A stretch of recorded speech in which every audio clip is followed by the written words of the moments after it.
Bom, caríssimos, boa tarde. Acho que estamos em condições de começarmos.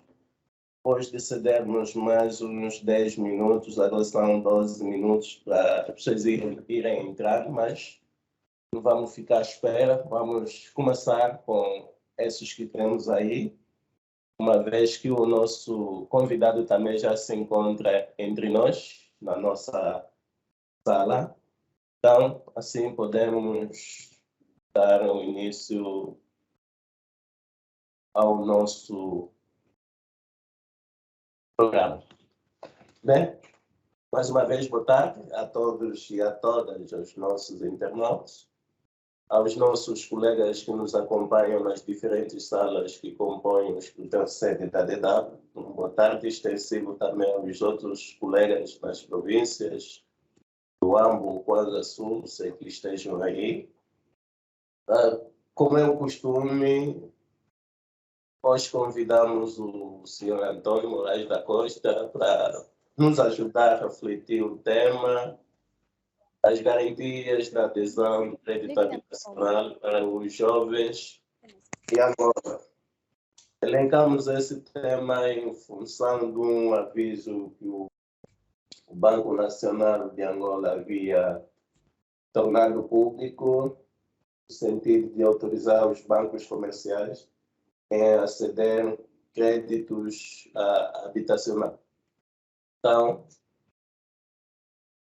decidimos trazer esse tema para refletirmos e saber quais são os desafios, uma vez que o Banco Nacional orientava que os bancos comerciais tinham que preparar o dossiê em 2 meses, são 60 dias que havia dado, então provavelmente já estamos ou já está a ceder-se esses créditos. Então, convidamos o senhor Antônio no sentido de nos ajudar a perceber como é que o processo está a andar. Em termos do perfil do senhor Antônio, é licenciado em Direito pela Faculdade de Direito da Universidade Agostinho Neto, na especialidade de Jurídico Econômico. Então, em suma, entre outras questões, trouxe alguns elementos como a noção do crédito habitacional no direito angolano. Vai focar também sobre as instituições financeiras bancárias em Angola e os contratos de créditos. Os créditos utilizados pelos bancos comerciais na concessão do crédito habitacional, os critérios, não é? Desculpem. E, por último, vamos olhar sobre o crédito à habitação e o cidadão angolano, requisitos para a sua cedência. Então, esses pontos e outros serão de base para esta nossa conversa.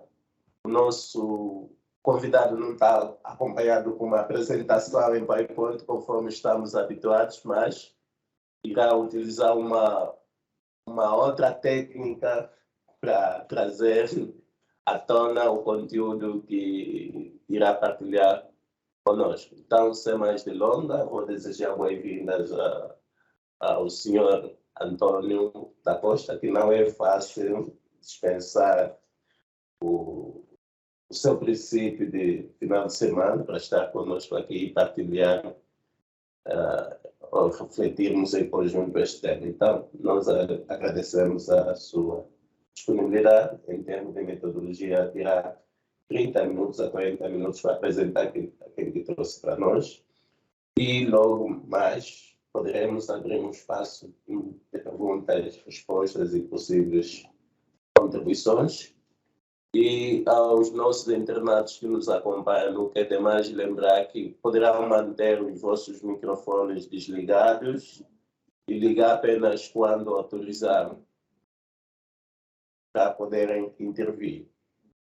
Também dizer que estamos ligados à nossa página do Facebook e de lá pode interagir conosco por comentários ou deixando as suas questões, as suas contribuições nos comentários. Nós teremos o gosto de ler para que o nosso convidado pode ceder algumas considerações. Então, senhor Antônio, tempo é seu, esteja à vontade.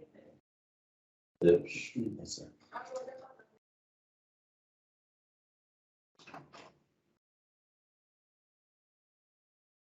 Ok. Eu acho que nesse momento todo mundo consegue me ouvir. Quando a gente vê o nosso tema, que são as garantias na adesão do crédito habitacional para o jovem em Angola, para garantir uma coerência semântica no nosso tema, a gente vai começar do fim. Começar do fim, queremos, em outras palavras, dizer o seguinte: o crédito habitacional, para a gente definir o que é um crédito habitacional, é necessário que a gente, inicialmente, entenda o que é crédito. A ideia do crédito, enquanto uma operação bancária, ele coincide com o surgimento das moedas no mercado. Em outras palavras, desde o momento que se entendeu que se devia dar uso às moedas, entendeu-se também que se devia criar instituições financeiras, que atualmente a gente chama de bancos, no intuito de essa instituição chamar para si ou guardar essas moedas de quem tinha por excesso e, por outro lado, disponibilizar esse excesso de moeda para aquelas pessoas que precisassem, que são fundamentalmente os clientes do banco. Então, como é que a gente vai definir um crédito? O crédito, em palavras resumidas, nada mais seria do que um acordo que é celebrado entre duas entidades. Por um lado, a gente tem a instituição financeira bancária, ou seja, nós temos um banco que aparece nessa relação a título de mutuante, ou aparece como credor, e por outro lado a gente tem o cliente. E o cliente, se a gente tiver que fazer uma relação, ela vai aparecer como o devedor. Esse acordo, a que chamamos de crédito, precisa ter uma finalidade. Na maior parte das vezes, a finalidade é o segundo contraente, no caso o cliente, pretender adquirir uma determinada coisa ou celebrar o contrato no intuito de ter acesso a um determinado serviço. O que o banco faz, em resumo, é fazer com que o cliente tenha acesso a um determinado bem de forma antecipada. Só que, obviamente, essa antecipação tem que ser paga. O que o cliente faz, na prática, é comprar dinheiro ao banco. O cliente, por meio do contrato de crédito, ele compra dinheiro ao banco, ou seja, o banco disponibiliza os valores no intuito de o cliente, na qualidade de segundo contraente, adquirir uma determinada coisa, de modo que este, futuramente, dentro de um prazo convencionado pelas duas partes, vir a reembolsar o banco, primeiro, no mesmo montante, depois adicionando os juros e alguns custos adicionais. Indo diretamente para o nosso tema, diríamos que o acordo que a gente está chamando de crédito bancário, quando a gente fala de crédito habitacional, esse acordo, essa convenção entre o banco e o cliente, precisa ter a finalidade de adquirir um determinado imóvel, uma determinada casa. E, como se sabe, no dia 6, no caso, o 6º dia do mês de abril do ano presente, 2022, o Estado angolano, representado aqui pelo Banco Nacional de Angola, e na pessoa do seu governador, determinou que se devia entrar em vigor o aviso número 9/22, que tem como principal objetivo estabelecer o regime especial de crédito à habitação, isso por um lado, e por outro lado, estabelecer o regime especial de crédito à construção. Em palavras reduzidas, o Estado angolano, ao aprovar o presente diploma legislativo, o que queria transmitir à sociedade é que há, à presente data, necessidade de os cidadãos, caso queiram adquirir determinados imóveis, entrar em contato com instituições financeiras de natureza bancária, no caso os bancos comerciais, de modo que consigam adquirir os imóveis, as casas, e obviamente ficando estes obrigados a reembolsar o banco dentro do prazo. Aqui o nosso diploma transmite como regra geral o prazo de 25 anos. Se a gente tiver que rebobinar um pouco, vamos perceber que o cliente, já estando já em vigor o presente diploma, no caso o aviso 6/22 de 6 de abril, o cliente do banco ele tem a possibilidade de adquirir uma habitação própria. O termo próprio aqui vem determinar a ideia de que ele não pode adquirir uma casa para terceiro. Tem que ser uma casa para si. E depois, transmite também a possibilidade de o cliente dar continuidade ou reestruturar um crédito já existente. Como se sabe, antes da entrada em vigor do aviso, vários são os cidadãos que já tinham crédito à habitação com determinados bancos. E por um motivo ou outro, entendam que ou o prazo não é suficiente para fazer face à sua necessidade, então estes podem requerer ao banco de domicílio, de modo que o seu crédito, o crédito já em vigor, possa ser reestruturado.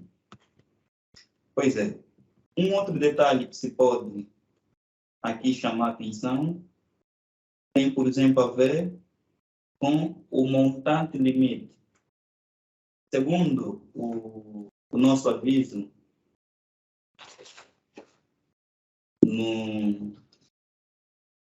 no artigo 6º, transmite a ideia de que o montante que o cliente pode ou pretende solicitar ao banco no intuito de adquirir um determinado imóvel, por exemplo, não pode ser superior a 100 milhões de kwanzas.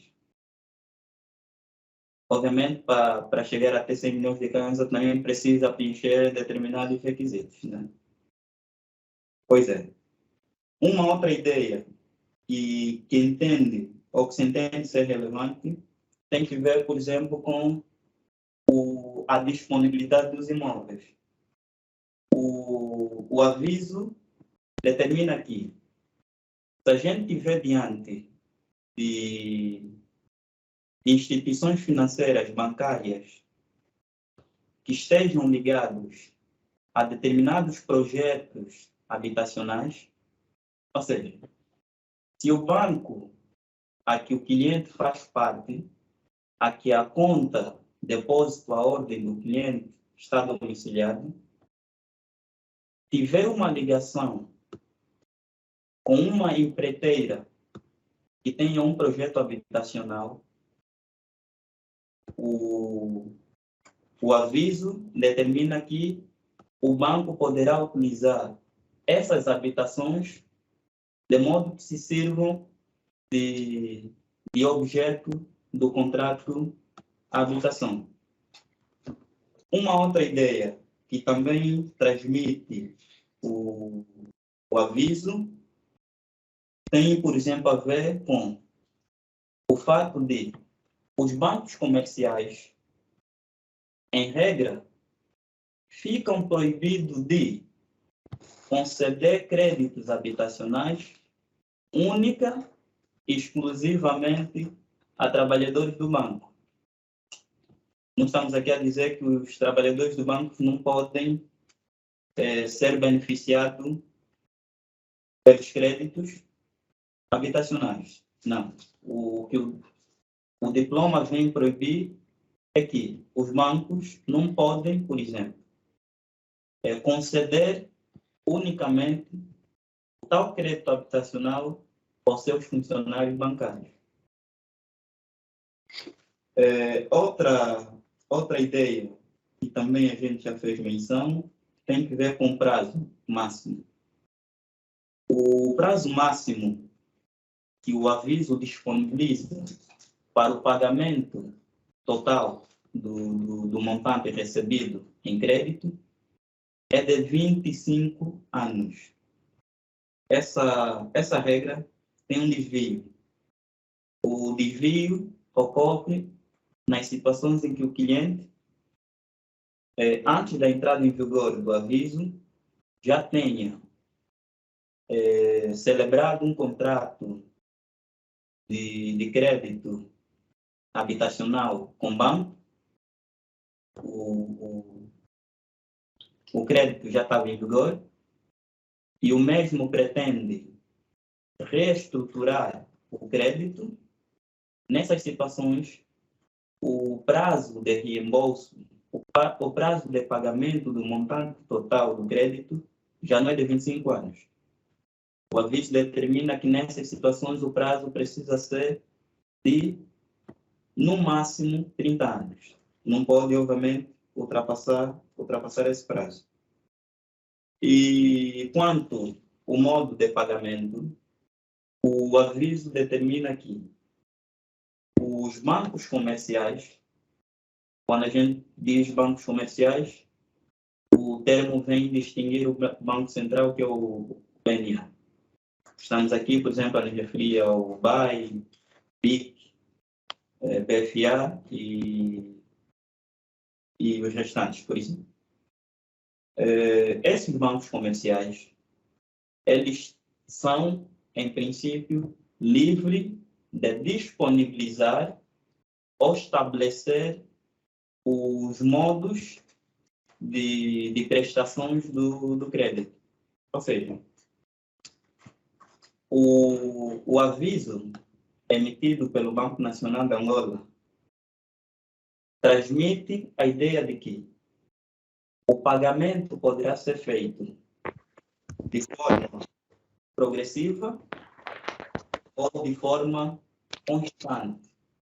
Agora, quem vai determinar essa escolha, que o cliente pagará o crédito de forma progressiva ou constante, é o banco comercial onde o cliente tem a conta depósito à ordem domiciliada.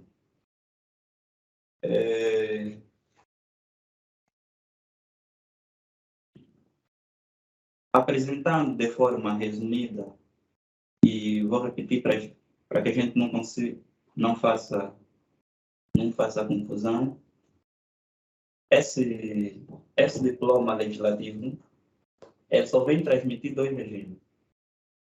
O primeiro regime tem que ver com o crédito habitacional, que é, na verdade, o tema do nosso debate, e o outro, que em regra fica fora do nosso debate, tem a ver com o crédito ligado à construção. A construção, no caso de projetos habitacionais. Esse segundo, só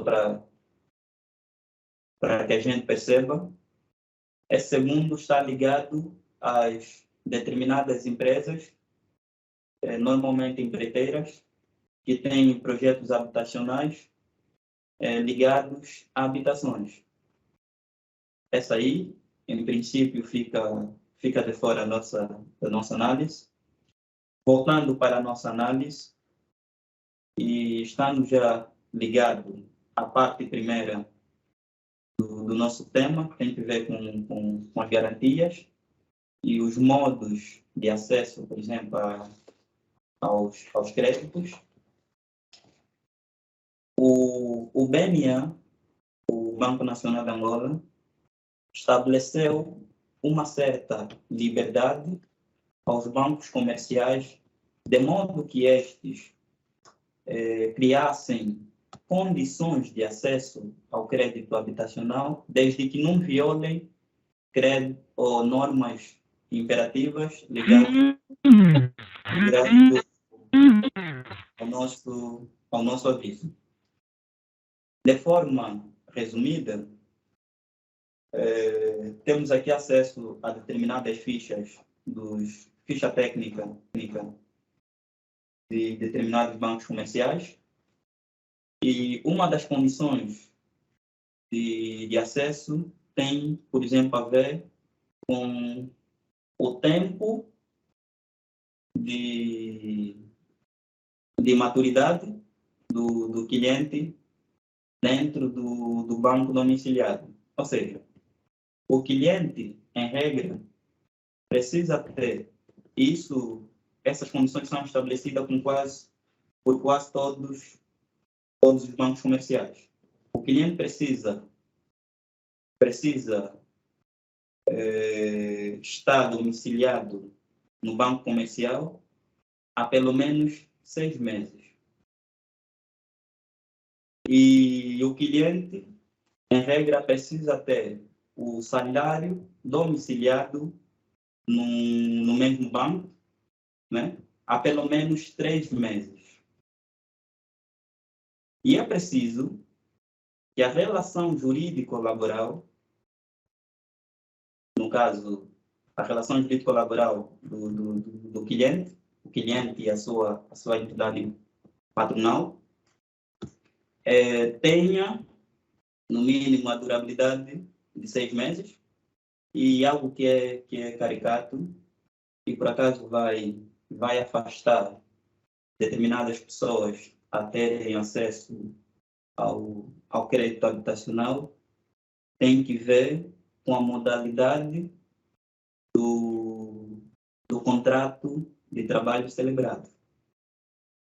Se olharmos a determinadas fichas técnicas de certos bancos comerciais, vê-se claramente que a exigência é que os contratos sejam por tempo indeterminado. E se a gente olhar para a nossa realidade, é quase que 70% ou 80% dos trabalhadores têm o contrato por tempo determinado. Talvez seja um dos impedimentos, ainda que de forma indireta, ao acesso ao crédito. A gente vai voltar a esse quesito depois. Vamos, por exemplo, às documentações. Vamos imaginar que o cidadão pretenda adquirir um determinado imóvel e só sabe que tem que ir ao banco. O que é que vai fazer exatamente no banco? A primeira coisa a fazer é solicitar o crédito por meio de uma carta, que é materializado normalmente por um requerimento. E depois disso, precisa ter uma fotografia. O fundamental é que se tenha a fotocópia do bilhete de identidade. É necessário também que se tenha a fotocópia do cartão contribuinte. É preciso que seja identificado pelo seu NIF, pelo seu número de identificação fiscal. E é necessário que se tenha a declaração de consignação de salário. Essa declaração tem vários modelos. Cada banco normalmente tem um certo modelo para a consignação do salário. Então, se o cidadão quiser entrar em contato ou ter acesso ao crédito, vai até o banco onde a sua conta está domiciliada e solicita a declaração de consignação de salário. Depois disso, há uma outra exigência documental que tem que ver com o atestado de residência. Os atestados de residências normalmente são tratados nas administrações municipais. Então, se a gente fizer uma espécie de enumeração, a gente vai ter 1, 2, 3, 4, 5 documentos que o cidadão inicialmente deverá ter para ter acesso ao crédito. Depois disso, é essencial que isso já quanto à aquisição propriamente dito, é necessário que haja o relatório de avaliação do imóvel adquirido. Isso parece meio técnico, mas em palavras reduzidas, o que se quer saber é quanto, na verdade, custa o imóvel. Porque se eu tiver já em mente um determinado imóvel, vamos imaginar um apartamento, eu preciso inicialmente saber quanto custa o imóvel. Para saber quanto custa o imóvel, se o imóvel a mim não pertence a outra pessoa, e eu pretendo comprar, essa pessoa poderá aparecer na qualidade de promitente vendedor e eu, cidadão, poderia aparecer na qualidade de promitente comprador. Quando assim acontece, celebra-se o famoso contrato promessa, o contrato promessa de compra e venda. Esse contrato promessa de compra e venda deverá ser escriturado, ou seja, o contrato, como vai incidir sobre um bem imóvel, uma casa, é exigido para sua validade e, uma vez celebrado, as duas partes, no caso, o promitente vendedor, que é o dono da casa, e o promitente comprador, aquele que quer adquirir a casa por meio do crédito, os dois vão em direção a um cartório notarial, de modo a estabelecer a escritura pública. Na verdade, a escritura pública vai transmitir a ideia de um contrato definitivo. Para que o contrato seja devidamente válido, é necessário que tenha escritura pública. Depois disso, é necessário também que esta compra seja registrada na conservatória do registro predial. Ou seja, o caminho é o seguinte: eu entrei em contato com o dono da casa, adquiri o imóvel, fomos até o cartório, celebramos a escritura para garantir a qualidade e a fé pública. Depois eu preciso, obviamente, ir até a conservatória do registro predial de modo a registrar e garantir também a transferência de titularidade. uma vez que o bem sai da esfera jurídica do anterior proprietário e passa a estar na minha esfera jurídica, seja legalmente o bem passa a ser meu. Quando a gente está diante de uma propriedade horizontal, é necessário que se preste uma atenção especial. Quando é que ocorre a tal propriedade horizontal? Ocorre nas situações em que estamos, por exemplo, diante de um edifício. Nos edifícios, a gente sabe que tem varias frações. Nós temos vários apartamentos. Cada apartamento tem um proprietário. Em algumas situações, se o edifício pertencer a um senhor, e vamos imaginar que a gente compra um apartamento a esse senhor. Depois da gente solicitar a certidão do registro predial, nós precisamos de desanexar. Porque se a gente não desanexar, o bem vai, do ponto de vista jurídico, continuar a pertencer ao anterior proprietário. Então, é necessário que, reconhecido o bem na conservatória do registro predial, a gente faça a devida desanexação. Depois aqui, por exemplo, o banco faz menção a outro requisito que tem que ver com a declaração de cessação da posição contratual. Mais o que? Eu acho que quanto ao crédito habitacional, os requisitos são apenas esses, né? Vamos tentar ser mais sucinto e resumir. É necessário que o cidadão tenha uma conta domiciliada no banco onde quer solicitar o crédito. É necessário que o seu salário venha ou esteja domiciliado lá.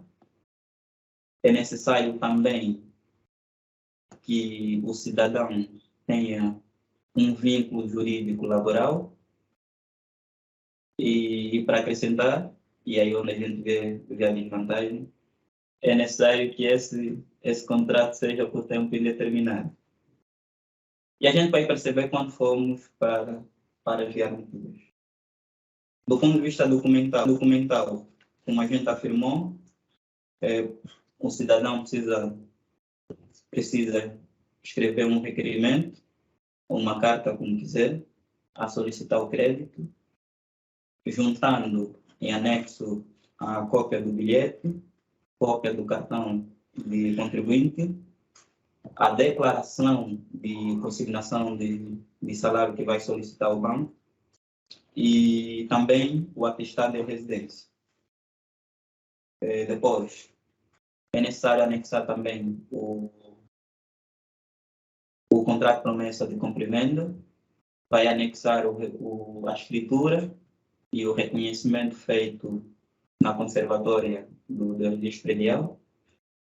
Depois disso, é necessário que a gente saiba quais são, na verdade, as garantias. Os bancos entendem que o cliente, o cidadão, deva disponibilizar a favor do banco. Se a gente vê algumas fichas técnicas dos bancos comerciais, que são quase todas parecidas, nós vamos ver que a exigência do ponto de vista das garantias são de 4 elementos. O primeiro, a gente já mencionou anteriormente, tem que ver com a domiciliação do salário. O segundo, ou a segunda garantia, se quisermos, tem que ver com o seguro de vida. O que se entende é o seguinte: Quando a gente vai a uma instituição financeira bancária solicitar um crédito, é necessário que a gente tenha um seguro de vida. E a pergunta que se levanta é: qual é a necessidade do seguro de vida para eu ter acesso a um crédito? O que se entende é, em caso de um incidente, ou em caso de morte, esperamos que não aconteça. Em caso de um incidente, a seguradora se responsabiliza pelo cumprimento do crédito. Esse, na verdade, é o objetivo de ter um seguro de vida para efeito de solicitação do crédito habitacional. Uma outra garantia que está ligado também ao seguro tem que ver com o seguro multirisco habitacional. Diferente do que acontece com o seguro de vida, o seguro de multirisco habitacional, o incidente aqui não está ligado à pessoa. O incidente está ligado à coisa, à casa, objeto da compra. Então, para além do seguro de vida, o cidadão, o cliente do banco, deverá também ter um seguro multirisco ligado ao imóvel, ligado à casa.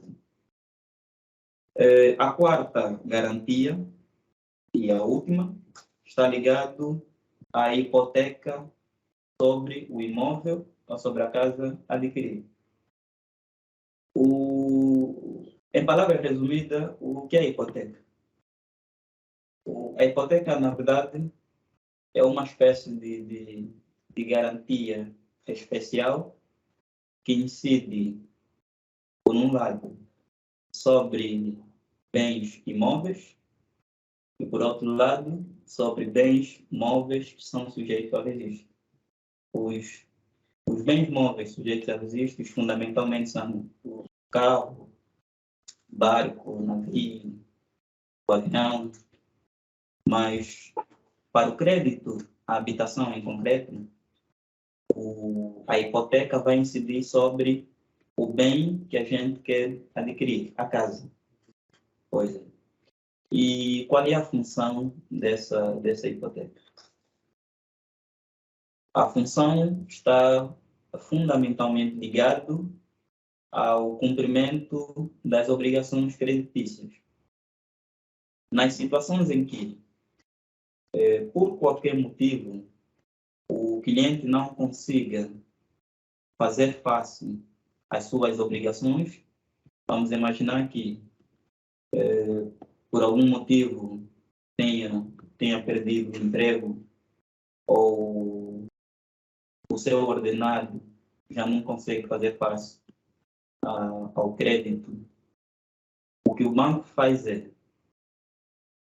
pegar na garantia que tem, que é o imóvel, e, em última instância, executar, em palavras resumidas, vender o imóvel, tirar o montante para reembolsar o crédito. Essa, na verdade, é a missão da hipoteca. Mas é preciso que saiba aqui, o interesse do banco nunca é lançar logo mão à hipoteca. O que o banco pretende é que, fim do prazo convencionado, que aqui o prazo é o estabelecido pelo Banco Nacional de Angola, que são de 25 anos, fim desse prazo, o cliente consiga pagar na totalidade o montante recebido, adicionando os juros, que são de 7%, conforme a determinação do Banco Nacional de Angola, e, obviamente, alguns custos adicionais. E isso é importante também. Há determinados custos que alguns não levam em consideração. Por exemplo, os impostos. Um dos impostos que muito se fala em crédito habitação é o imposto de selo, por exemplo, por causa dos documentos. Esses impostos e alguns ônus reais sobre o imóvel estão inseridos, devem ser levados em consideração também no crédito, para que o cliente, no final das contas, não pense que está a pagar valores a mais, né? Pois é. Eu acho que, para a gente não alongar muito, em resumo, é isso.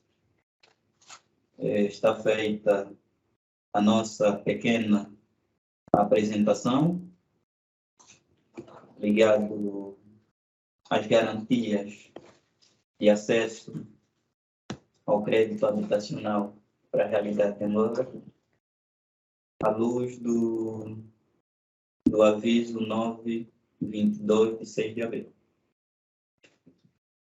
Obrigado, Sr. Antônio da Costa, por esta brilhante partilha, né?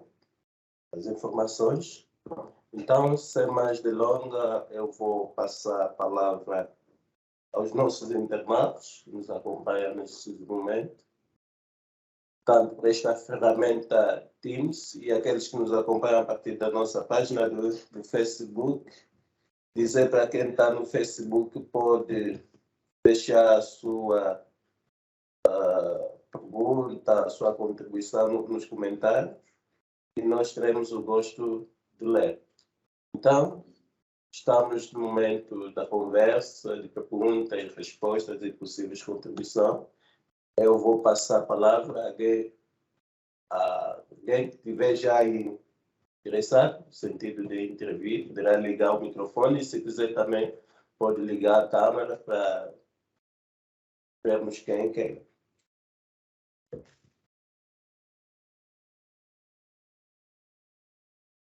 Bom, vejo aí duas pessoas, não é? E vamos primeiro passar a palavra ao Sr. André, para que possa intervir, depois é assim que passaremos a palavra à Sra. Adeline. Sr. André, seja bem-vindo, tem a palavra. Sr. André, não conseguimos lhe ouvir. Liga o seu microfone, o microfone está desligado. Ok, sim, já. Muito boa tarde. Penso que agora consegui me ouvir, certo? Perfeitamente, estamos a ouvir. Faz favor. Bom, se calhar devo primeiro endereçar as minhas saudações ao Peletor, pela forma suficiente como abordou o tema. É bem verdade que cheguei um pouco atrasado, estava com dificuldade de aceder por conta da má qualidade que a nossa rede aqui apresenta. Entretanto, o mais importante ficou, e eu gostaria de deixar no ar uma questão. E na verdade, isso tem que ver com o contrato em si feito. E o Beletori passou-nos aqui uma informação que deixa-nos um bocadinho assim meio intrigante, como é que nós podemos aceder ao crédito habitacional. Bom, o Beletori disse-nos que, na verdade, se calhar uma das coisas que poderia deixar assim um pouco atrás na aquisição do crédito é a questão do contrato por tempo indeterminado, ou seja, tem o contrato por tempo determinado e o tempo indeterminado. Então, a minha questão cinge-se basicamente para aquelas pessoas que são elementos da função pública. Que tipo de contrato é que esses indivíduos, quer dizer, que o pessoal tem da função pública, e uma vez que, na verdade, não se sabe se é um contrato ainda feito por tempo determinado ou indeterminado. Ou seja, refiro-me basicamente para as pessoas que ainda não têm, que ainda não saíram dos 4 anos. Alô? Sim, estamos a ouvir. Sim, refiro-me basicamente para as pessoas que ainda estão no período probatório? Será que eles têm a noção daquilo que é o tipo de contrato que eles têm, se por tempo determinado ou indeterminado? E quais são as probabilidades que eles têm de conseguir o tal crédito habitacional? É basicamente essa questão que eu tenho para fazer. Muito obrigado. Obrigado, Sr. André, pela sua participação. Vamos passar já a palavra ao nosso convidado para que possa tecer algumas palavras em função da sua questão, tipo de contrato, principalmente aos funcionários da função pública. Tem a consciência do tipo de contrato que tem? Sim. Sim. Ok. Normalmente, quem entra para a função pública o faz por meio do contrato de provimento administrativo. Essa terminologia, contrato por tempo determinado e indeterminado, não é utilizado na função pública. A ideia que se tem do acesso à função pública é apenas por via, apenas não, a principal via é por meio do contrato de provimento administrativo. Só que, quando se acede à função pública por meio do contrato de provimento administrativo, os primeiros 5 anos diz-se que o funcionário está no período probatório. Mas o período probatório não impede o funcionário, não é? Na qualidade de cliente do banco, de aceder ao crédito. Não impede. Então, automaticamente, no momento que ele entra na função pública, tem a liberdade de solicitar o crédito em relação a essa questão de contrato. Tem sim. Eu acho que a segurança, quando se acede ao contrato de provimento administrativo, a segurança é maior quando comparado com um contrato por tempo determinado, por exemplo. Tendo em conta a entidade empregadora. A entidade empregadora aí é o Estado. Se o funcionário é do Ministério da Saúde, então a entidade empregadora é o Ministério da Saúde. Diferente do que acontece com os privados. Obrigado pelas palavras. Né? Vamos passar para a senhora Adelina. Tem uma questão, liga o seu microfone e a câmera e pode intervir. Muito boa tarde. Boa tarde, sim. Boa tarde. Seja bem-vinda. Alô, muito boa tarde. Boa tarde, seja bem-vinda. Sim, eu não consigo ligar a minha câmera. Desculpem, estou sem câmera. Então, simplesmente vou tecer algumas considerações e deixar no ar a minha questão. Primeiro, não é parabenizar o nosso preleitor por trazer esse tema bastante atual, que de alguma forma posso dizer que é continuidade do tema da última sexta-feira, por ser bastante atual, posso assim dizer. Eis a minha questão para o nosso preleitor. Fazendo uma análise crítica, posso assim dizer, dos requisitos e das garantias apresentadas pelos bancos, não acha que estes requisitos, estas garantias vão nos levar para as pessoas que normalmente fazem esses créditos, posso assim dizer. E a minha questão é como ficam as pessoas que trabalham por conta própria? E tendo em análise, no caso, este tema que é mais indicado para os jovens, e os jovens que podemos assim dizer estão a começar agora, é como se houvesse uma exclusão, no caso, atendendo às garantias e os requisitos exigidos pelos bancos comerciais, no caso. Muito obrigada. Obrigado, senhora Adelina, pela sua participação. Então, vamos passar para o nosso convidado. Como é que fica alguém que trabalha na sua conta própria? Infelizmente, a gente não tem contrato, né? A pergunta é pertinente.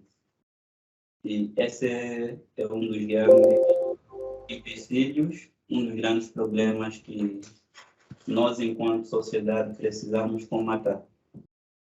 Quem, em princípio, não tem contrato de trabalho, em princípio, também não tem acesso ao crédito. Porque quando se vai em direção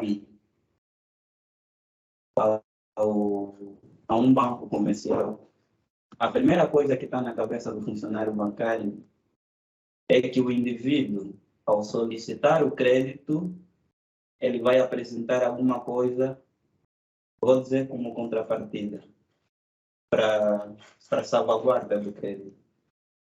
Não tendo, eu, por exemplo, faz 2 dias que venho observando todas as fichas técnicas, todas não, algumas, porque alguns bancos comerciais não disponibilizaram, algumas fichas técnicas de alguns bancos, e os requisitos são quase os mesmos. São quase os mesmos. Do ponto de vista da documentação, tem sempre a questão do salário, a questão do reconhecimento, da aquisição do imóvel e tudo mais. E quanto às garantias, também são quase os mesmos. Por exemplo, o Banco BIC até foi... Banco BIC não, o Banco Econômico. Eles esclarecem, então, se forem até a plataforma digital do Banco Econômico, vão ver a sua ficha técnica, nas garantias eles explicam. Mas ainda assim, as garantias que se exige para aderir ao crédito é igual ao do Banco BAE, é igual ao do Atlântico, é igual ao do BIC.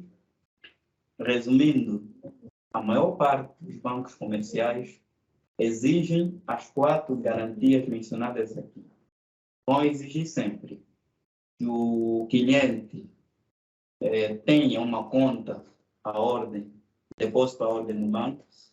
Como é que eu vou ter uma conta de depósito à ordem no banco? Eu preciso ter salário. Para eu ter salário, eu preciso ter um vínculo jurídico laboral com uma entidade. Sim, mas quem trabalha na conta própria pode ter também um salário, né? Tu faz um salário para ele e é domiciliado num determinado banco. Nesse aspecto é possível, obviamente. O que não garante, talvez, para o banco, é, por exemplo, a declaração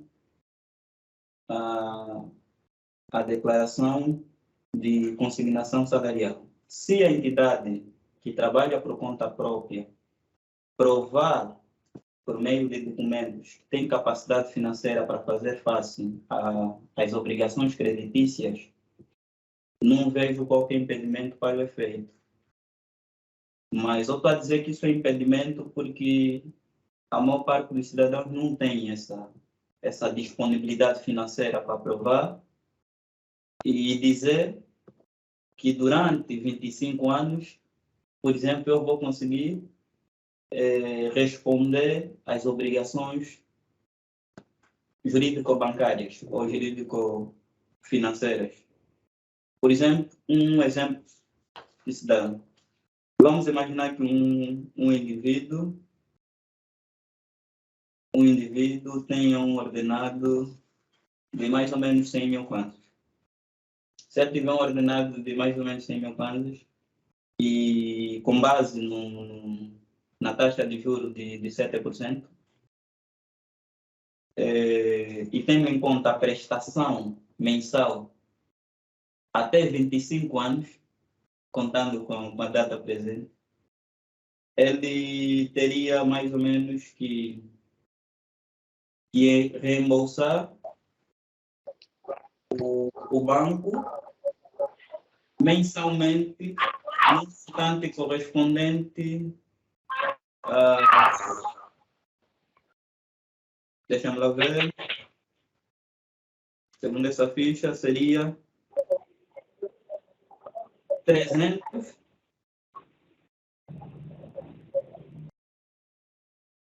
Deixa ela ver. Pois, alguém que receba do banco um montante de crédito avaliado em 30 milhões, ele fica obrigado mensalmente a disponibilizar ao banco um montante correspondente a 356.607 kwanzas. Isso mensalmente. Pois é. Agora, se um cidadão, vamos imaginar um cidadão que exerça a profissão de mecânico. Ele tem uma oficina e ofere mensalmente, se tiver que contabilizar, um montante correspondente a 200 mil, por exemplo. A pergunta que se levanta é: esse 200 mil vai ser variável ou não? E como é que ele poderá provar ao banco que todos os meses, terá, por exemplo, no banco, em forma de salário, um montante correspondente a tal 200 mil? Eu acho que a gente, enquanto sociedade, deveríamos fazer um estudo atualista e estabelecer critérios mais favoráveis também aos que trabalham por conta própria. Porque se a gente levar em consideração só os requisitos agora estabelecidos pelos bancos comerciais, alguns provavelmente ficariam de fora. Do ponto de vista da segurança do trabalho, quem trabalha por conta própria, não vou dizer igual, mas é quase, do ponto de vista da precariedade do vínculo laboral, é quase comparado a quem tem um contrato por tempo determinado. Porque, de forma indireta, o que os bancos comerciais, estabelecendo essas garantias, querem nos dizer é que nós não confiamos tanto em quem tem um contrato por tempo determinado. Porque se assim não fosse, eles provavelmente iriam atenuar, não iriam mencionar essa situação. No teu ponto de vista, do seu ponto de vista, quem está em condições de adquirir esse crédito habitacional, tendo em conta que há um artigo, acho que é do Jornal de Angola, nas palavras do dono do banco, de Omassam, e dizer que somos 30 milhões, né? Apenas 6 milhões, 6.200 processos que os bancos procederam para adquirir, ou para ceder o crédito. No seu ponto de vista, olhando aquilo que aqui espelha e aquilo que foi vendo também na prática em alguns bancos que solicitou em ficha, quem tem direito, até não vou dizer, quem está capacitado mais ou menos a receber esse mesmo crédito? Tendo em conta também os status sociais, né? Por exemplo, um dos impedimentos que eu fui vendo há uma semana está ligado, por exemplo, aos seguros. Os bancos comerciais, o que dizem é: há determinados bancos que já têm seguradoras em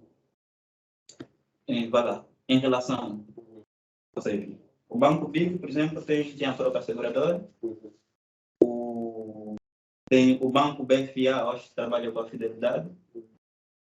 E o Banco Baia, não consegui ver qual é a seguradora com quem trabalha. Mas o que acontece é: os bancos que têm as próprias seguradoras exigem que, para ceder o crédito, o cliente tenha uma pólice. Ou seja, é preciso que o cliente também celebre um contrato de seguro. Em outras palavras, ele vai celebrar 3 contratos com o banco. Ele vai celebrar o contrato que eu chamaria de principal, que é o contrato do crédito. ele vai celebrar o contrato de seguro de vida e, finalmente, de multi-risco, habitação. Então, ele está a celebrar 3 contratos com uma única entidade. Que automaticamente terá que ser descontado por esses contratos. Obviamente, ele deverá disponibilizar Resta do crédito, o banco vai descontar, as seguradoras também terão que descontar. Não, por acaso,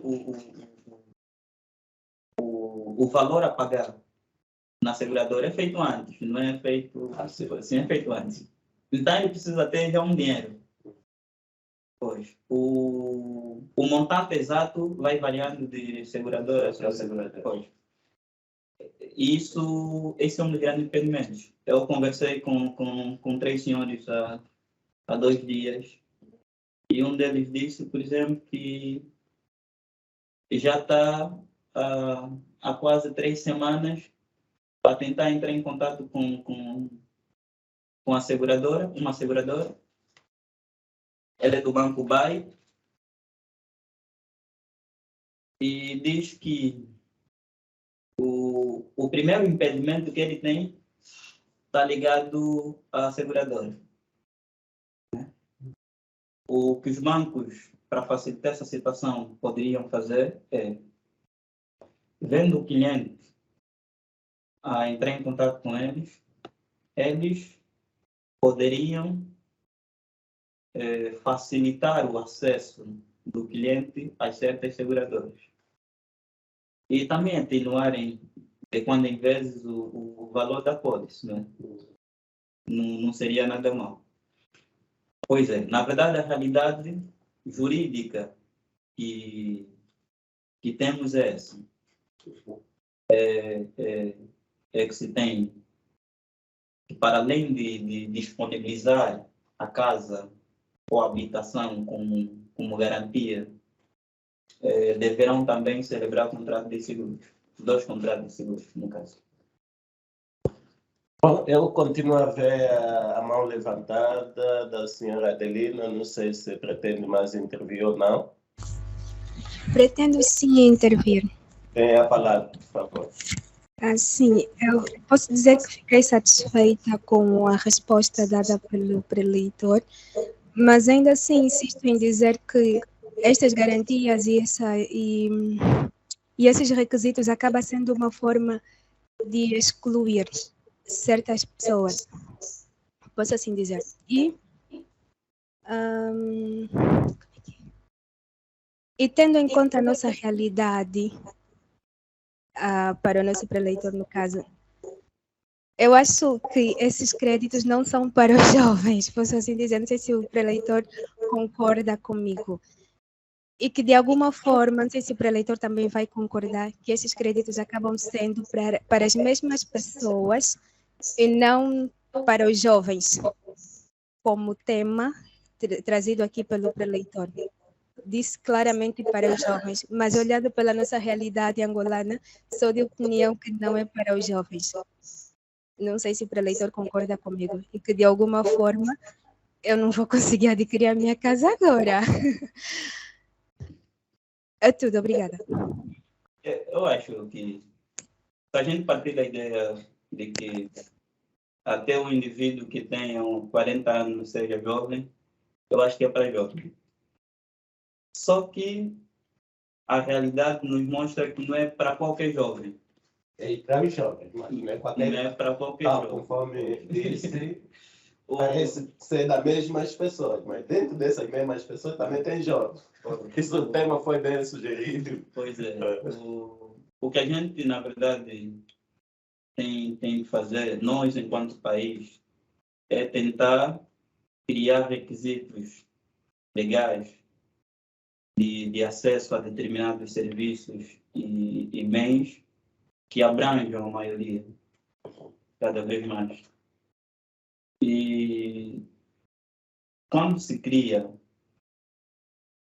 normas ou disposições jurídicas com esse pendor, parte-se, no meu entender, da ideia de que a maioria tem acesso ao banco, quando digo tem acesso a banco, tem um salário domiciliado no banco. Não é verdade. E não tendo a maioria um salário domiciliado no banco, não tem como ter acesso a mais de 6 milhões, como disse o governador. Não tem como mais de 6 milhões ter acesso, porque a população, na maioria, nem tem uma conta bancária, alguns. E depois a cultura jurídica também não é ainda muito alta. Por exemplo, as pessoas que celebram contratos de compra e venda, a maior parte deles, isso não precisa só ser para efeitos de aquisição do crédito habitacional, a maior parte nem sabe que tem, por exemplo, que celebrar uma escritura pública. Mas achamos que, com o passar do tempo e com plataformas como essas, a população cada vez mais vai entrando em contato com conteúdos jurídicos de forma mais fácil e vai cada vez mais perceber os seus direitos. E entendemos que da parte do Estado, aqui é mais Estado, a administração pública, da parte do Estado também se deve criar mecanismo de acesso. E como disse, qual é o nome dele? A senhora Adelina. A senhora Adelina. Isso também é uma forma de exclusão, é uma forma jurídica de exclusão.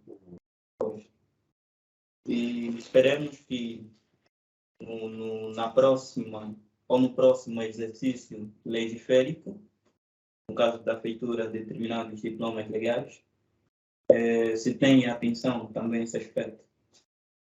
Ok. Por outro, uma vez eu não tendo documentos documentos que testam, ou não estão completos os documentos que testam a titularidade de um determinado imóvel, automaticamente também não tem como vender esse imóvel a alguém que está a receber o crédito ao banco. Uma excelente pergunta. O que às vezes acontece na nossa realidade é que nós estamos numa espécie de crise de garantias. E aqui o termo crise de garantias quer dizer o quê? Se nós formos aos bairros na cidade de Luanda, para dar exemplo, né, para não ir no interior do país, e provavelmente é pior. Nos bairros de Luanda, se a gente perguntar às pessoas que vivem nos imóveis, nas casas, se são ou não donos das casas, eles vão, obviamente, dizer que sim, porque estão a habitar na casa. Mas, do ponto de vista documental, talvez 50%, 60% ou 70% não se apresenta como dono do imóvel. É uma das coisas também que a gente precisa melhorar. Nós, enquanto cidadãos, não apenas o Estado. A primeira coisa que a gente precisa saber é que, se eu adquirir uma casa em alguém, pese embora essa pessoa não tenha registrado, é minha obrigação ir até a conservatória do registro predial e tentar registrar aquele imóvel. Antes de eu comprar. Antes de eu comprar. Nós estamos a partir da ideia de que eu comprei, o indivíduo ainda não tenha... Sim, pretendo. Imagina eu tenho uma casa no Zambia, pretendo vender, mas o meu cliente, eu fazer o pagamento com o crédito habitacional, ou o valor que vai buscar no banco. Perfeito de crédito vai ser o pegar.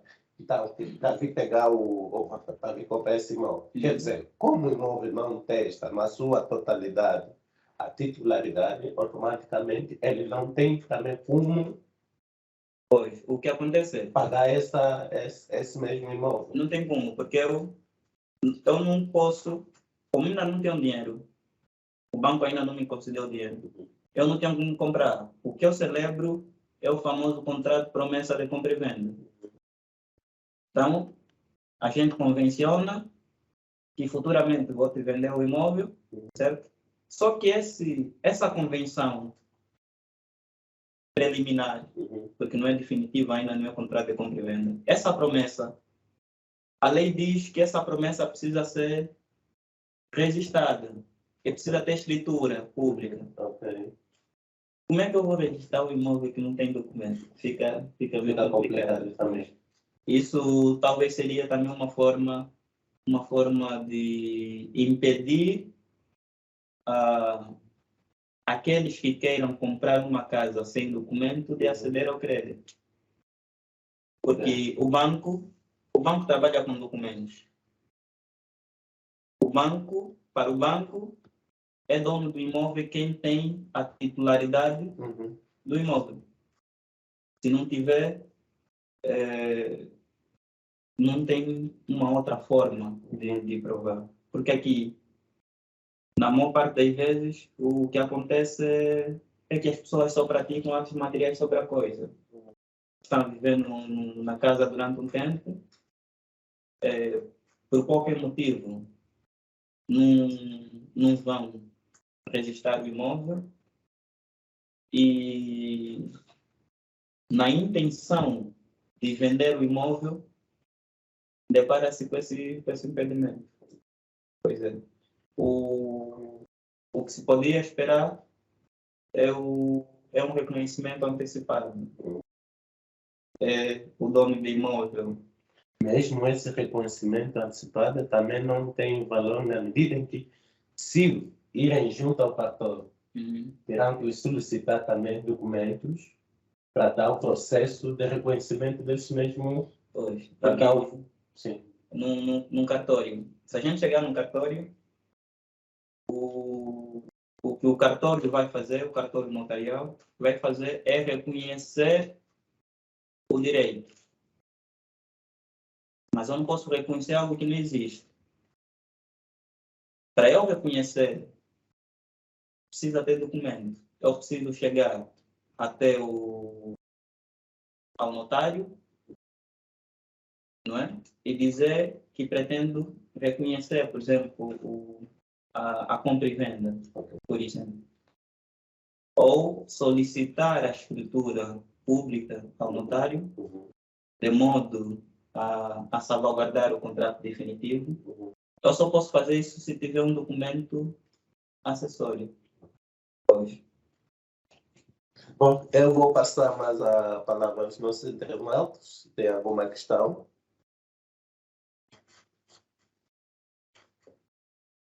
Bom, acho que não é desta. Uma outra questão. Eu sei que tem algumas fichas de alguns bancos, certo? Gostava de saber se os requisitos são os mesmos. Não diferem em que, mais ou menos. Pelo menos das fichas que tem, do haver banco vai, não tem a FBFA, mas tem o Banco Sol, tem o Milênio Atlântico, que são os bancos legíveis que têm a autonomia de ceder esses créditos. Em relação aos requisitos, tem um denominador comum? Não tem? Onde é que se difere um ao outro? Pois. Eu fui fazendo um estudo comparado. Talvez aqui não é fazer publicidade, se calhar no fim. Dizer qual é o banco, mais ou menos, que chega um pouco à realidade da sociedade. Para mim, o banco com requisitos não muito diferente dos outros, mas mais acessível seria talvez o Banco Bar. Mas alguns, eu falei com um jovem há 2 dias. O posicionamento dele é diferente. Ele diz que o Banco BIC tem melhores requisitos. O senhor com quem falou é trabalhador do banco? Não é trabalhador, é requerente do crédito. Só que o argumento dele baseou-se fundamentalmente nos seguros. Que ele diz que Com o Big já tem uma seguradora, eu não preciso dar muita volta. Só por isso.